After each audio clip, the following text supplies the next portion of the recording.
On January 11th, a video widely shared online showed a group of migrant workers holding signs that read, "Return our hard-earned money." They were standing at the entrance of the Vanke Plaza in Shenzhen. Suddenly, a group of men dressed in black appeared, trying to block the onlookers' view. One person, seemingly a leader, urgently shouted to the crowd to stop recording. Just a few days earlier, on January 8th, migrant workers in Taiyuan, Shanxi, staged a more extreme protest at Vanka Real Estate's office building. They lay on the floor, preparing to camp out long-term. Reports indicated that these workers had not been paid for months, and repeated efforts to claim their wages had failed. With the Lunar New Year approaching, they felt forced to take such measures in the hopes of retrieving their money. Similar scenes unfolded at the sales office of Vanka Forest Park in Changsha, Hunan, where a group of workers gathered to demand their pay, broadcasting their plea through loudspeakers. Underneath the videos, numerous people shared their struggles. One commenter wrote, "We're also demanding money from Vanka here in Zhengzhou, Henan." Another mentioned, "Vanka in Shenzhen hasn't paid us for 2 years. They always promise next month, next month." Others lamented similar situations, like in Wuhan, where someone claimed, "They owed me tens of thousands in wages." Another commented, "We're planning to climb the crane at Wuhan Vanka in a few days." Climbing cranes has become a desperate method of protest for unpaid workers in recent years. They risk their lives scaling structures tens or even hundreds of meters high to draw public attention, all in an effort to claim wages they are rightfully owed. As the Chinese New Year approaches, protests for unpaid wages have erupted across Vanka's branches nationwide. These incidents have sparked concerns about whether Vanka, once a standout in China's real estate sector, is now grappling with financial troubles. Unbeknownst to many of these workers, Vanka's challenges may go beyond cash flow issues. The company could be heading towards a scenario similar to Evergrande's, financial collapse and bankruptcy restructuring. Not long ago, reports surfaced suggesting that Vanka was facing a financial crisis, potentially sparking major upheavals in Shenzhen's political and business circles. Recent news has only added fuel to these concerns. On January 16th, Chinese media outlet Economic Observer confirmed through multiple sources that Zhu Jiusheng, Vanka's executive director, president, and CEO, had been taken into police custody. Reports also indicated that a special task force in Shenzhen had taken over Vanka's operations, raising the possibility of a government-led restructuring. This sudden development has sent shockwaves through the real estate industry, drawing comparisons to the fallout from Evergrande's crisis. In December 2021, Chinese developer Evergrande was paralyzed by a debt crisis, prompting the Guangdong provincial government to deploy a task force to manage the company's risks and maintain its operations. However, by December 27, 2023, Evergrande's chairman Xu Jiayin was detained by authorities. He was once Asia's richest man. Following his arrest, Evergrande's situation worsened, leaving numerous projects unfinished, suppliers bankrupt from unpaid debts, and countless investors who had bought into Evergrande wealth left empty-handed. Now, with Vanka seemingly heading down a similar path, many fear a wave of unfinished housing projects and financial ruin for countless people caught in the fallout. As speculation spreads over Zhu Jiusheng's arrest, a curious twist emerged. In the early hours of January 17th, Zhu shared a promotional post for Vanka's short-term rental services on his WeChat Moments. According to a report from CLS on January 17th, a journalist successfully reached Zhu by phone after the post, engaging in a brief conversation.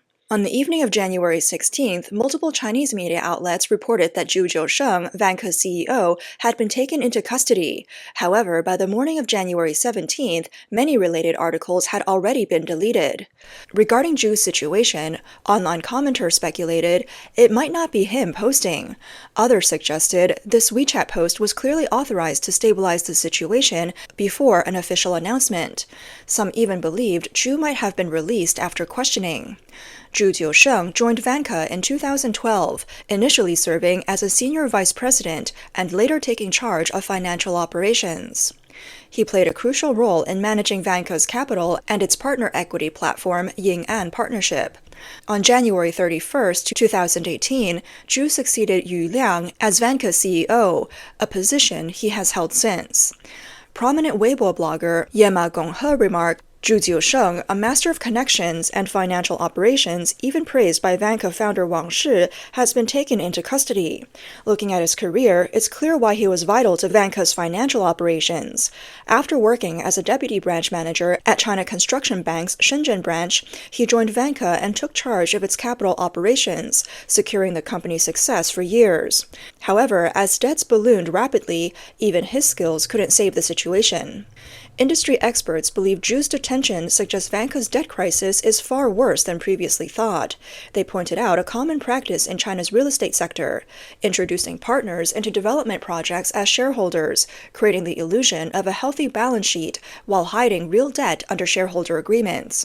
Evergrande, for instance, initially disclosed liabilities of over 1 trillion yuan, but this figure quickly doubled after its collapse. Unlike private enterprises, Vanka is a mixed ownership company, with part of its shares held by Shenzhen Metro, a state-owned entity. Such companies often face risks of internal mismanagement, where executives can easily channel benefits to affiliated entities, leaving the company saddled with debt. This phenomenon is not unique to mixed ownership companies. Even private firms like Evergrande were left heavily indebted while their executives amassed personal fortunes. Some analysts speculate that Zhu's detention may also be linked to a 2024 scandal.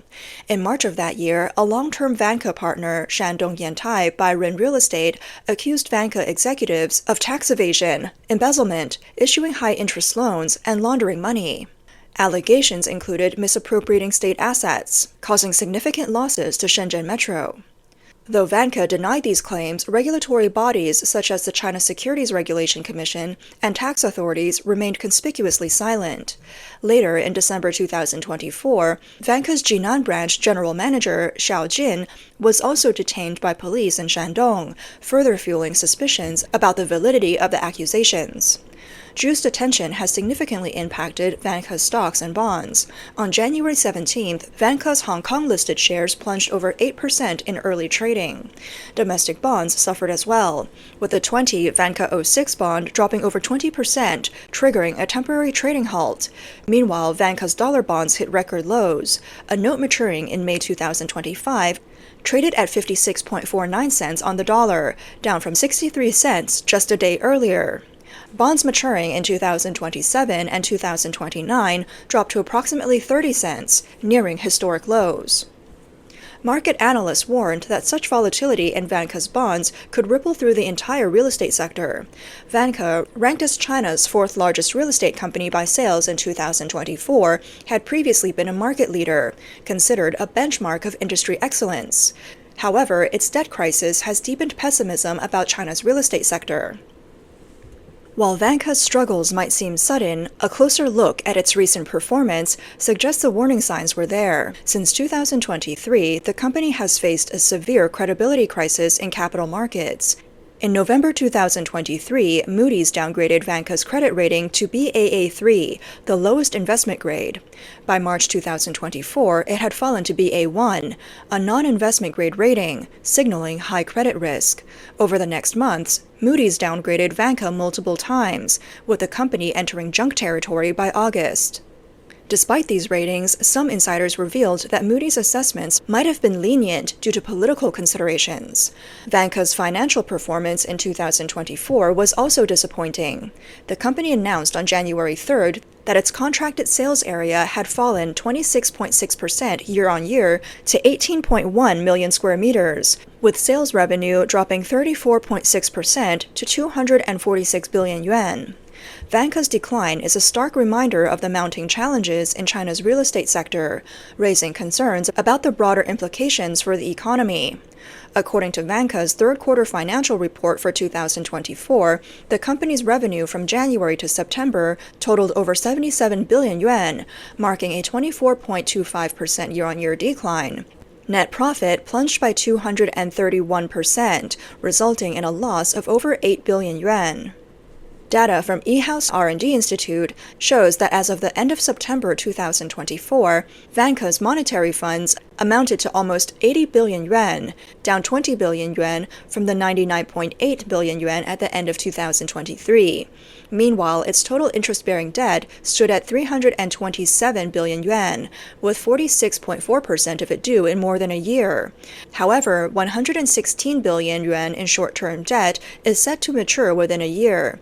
Even if all of Vanka's monetary funds were used to repay short-term debt, the coverage ratio would only be about 68%. These figures suggest that despite strong official support, Vanka's debt crisis may be unavoidable. What's more concerning is the upcoming debt repayment peak for Vanka. Data reveals that Vanka has about 32.6 billion yuan in domestic debt maturing within a year.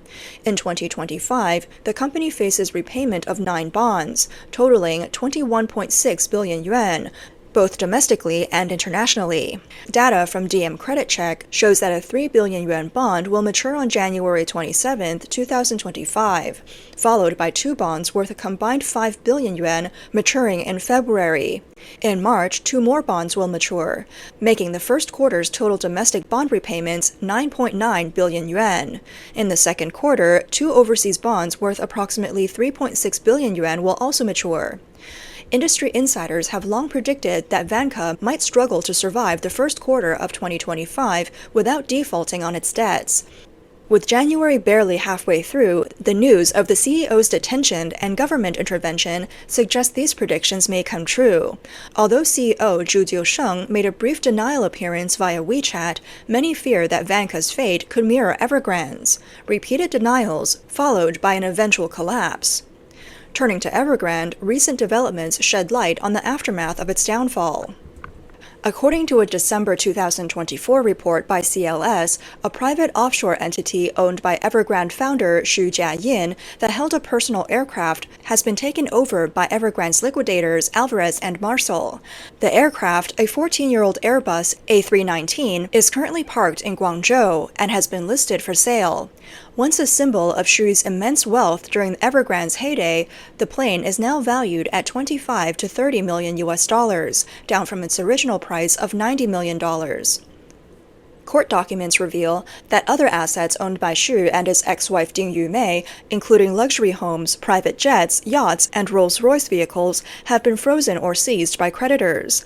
Xu's personal possessions, such as an Airbus A330, a Gulfstream G45 jet, 2 yachts, and 2 Rolls-Royce Phantom cars, are among the assets affected. As liquidators search for Xu's global assets, he and Ding's properties face seizure or sale to repay creditors. However, these personal assets are insignificant compared to Evergrande's massive debts and primarily used to repay large institutional foreign creditors. Left in dire straits are Evergrande's domestic suppliers, many of which are medium and large-sized companies before Evergrande's failure left them bankrupt.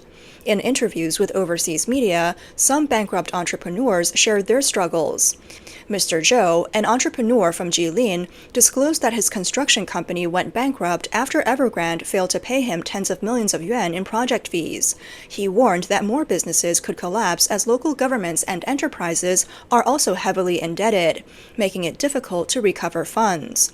Mr. Bu, an entrepreneur from Jiangsu, stated that Evergrande owed him over 30 million yuan for more than 3 years. The unpaid debt caused a cash flow crisis, forcing him to sell all his assets, borrow from relatives, friends, online lenders, and still end up with over 10 million yuan in debt. Mr. Yu, a buildings material entrepreneur from Hubei, faced a debt of 50 million yuan. He operated multiple factories and chain stores, but many of his clients were real estate developers like Evergrande. They defaulted on payments, indirectly dragging down his business. Additionally, the rise of online platforms further cut into his profits, leaving his business in ruins and forcing him into bankruptcy. Today, he is labeled as a dishonest debtor. For those unlucky enough to have purchased Evergrande's unfinished homes, the situation is even worse. They've lost their savings and have no homes to live in, with little recourse for justice. One example is Evergrande Times New City in Wuhan. Over 4,600 families, spanning 3 generations, pooled their savings to buy homes there. The project is now over a year overdue, and there's still no sign of progress. A woman shared her distress.